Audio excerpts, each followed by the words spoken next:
Penulis mengangkat dalil pertama surah Al-An'am. Kita mulai di halaman 8 ayat 82. A'udzubillahi minasyaitonir rajim.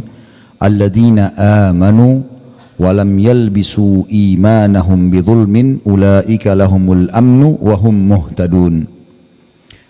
Orang-orang yang beriman dan tidak mencampur adukkan iman itu atau iman mereka dengan kezaliman atau syirik. Mereka itulah orang-orang yang mendapat keamanan dan mereka itu adalah orang-orang yang mendapat petunjuk.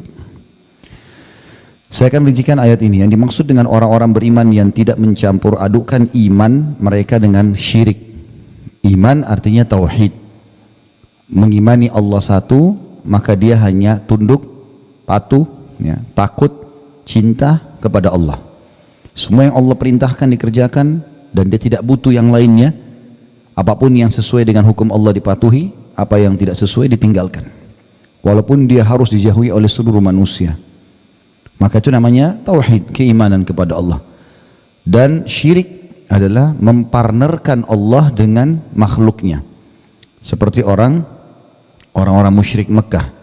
Mereka menyembah Allah, yakin Abu Jahal, Abu Lahab, itu semua yakin ada Tuhan namanya Allah. Tapi mereka masih mempartnerkan Allah dengan patung. Patung itu didatangkan kemudian mereka partnerkan. Mereka juga minta sama patung, minta juga sama Allah. Maka ini syirik namanya, menyekutukan Allah. Seperti banyak di Indonesia orang mengatakan iyyaka na'budu wa iyyaka nasta'in. Hanya kepadamu kami menyembah, hanya kepadamu kami minta tolong. Tapi begitu selesai salam, dia pergi kuburan sebelah masjidnya minta-minta sama kuburannya. Mana komitmen tadi yang dia ucapkan? Di rumahnya penuh dengan buhul dan isim-isim. Penuh dengan surat-surat, kertas, keris, benda-benda yang diberikan oleh orang-orang yang dungu dan bodoh, jauh dari agama, yang biasa di Indonesia dikatakan dengan orang pintar. Maka ini merusak dirinya sendiri, merusak tauhid, dia syirik kepada Allah. Tidak dibolehkan. Dan sudah pernah saya jelaskan, Bapak Ibu sekalian, Aisyah radhiyallahu anha, istri Nabi SAW, di kamar tidurnya lah Rasulullah SAW dikubur. Dan ini ranjang Aisyah, di sebelahnya adalah kuburan Nabi SAW. Tidak pernah ada satu riwayat pun Aisyah mengatakan Rasulullah tadi malam datang temui saya, atau silahkan taruh air kalian di kuburan Nabi akan berkah, atau ambillah tanahnya, atau apa saja. Tidak pernah ada satu pun riwayat masalah itu.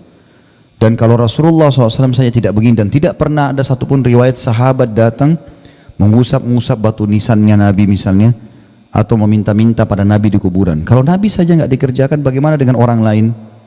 Bagaimana kalau hanya sekedar guru mengaji kita atau kiai?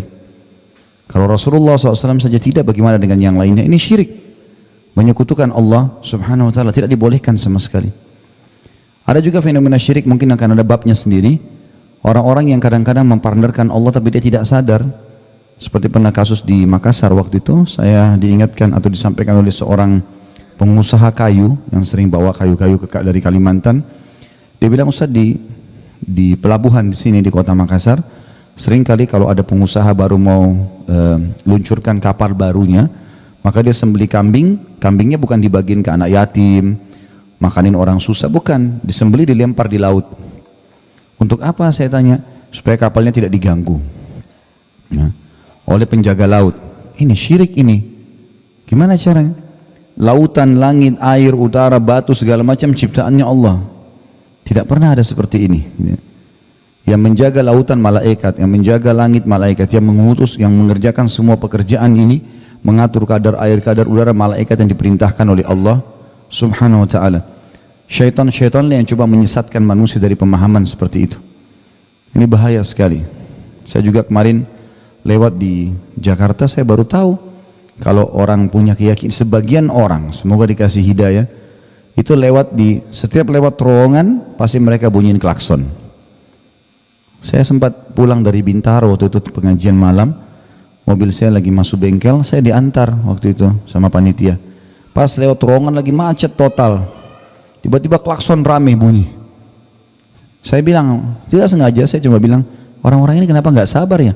Toh di depan kelihatan memang macet panjang sekali, nggak mungkin klakson ini tidak berpengaruh ke sana. Ternyata yang bawa mobil bilang, Ustaz nggak tahu. Saya bilang, kenapa? Ini syirik nggak Ustaz? Apa syirik ini? Apa masalahnya?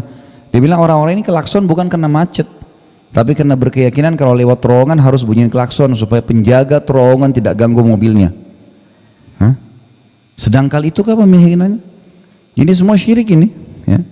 Tidak dibolehkan sama sekali. Makanya Allah bilang orang-orang yang beriman dan tidak mencampur adukkan imannya dengan kezaliman atau syirik. Mereka itu adalah orang-orang yang mendapat keamanan. Makna keamanan Bapak Ibu sekalian, hidupnya tenang. Makin murni tauhid kita, makin kita mentauhidkan Allah, mengisahkan Allah, tunduk hanya pada hukumnya, ya, patuh pada perintahnya, maka makin tenang hidup itu. Orang makin bertauhid, hidupnya makin tenang. Karena dia tidak akan bergantung kecuali kepada Allah.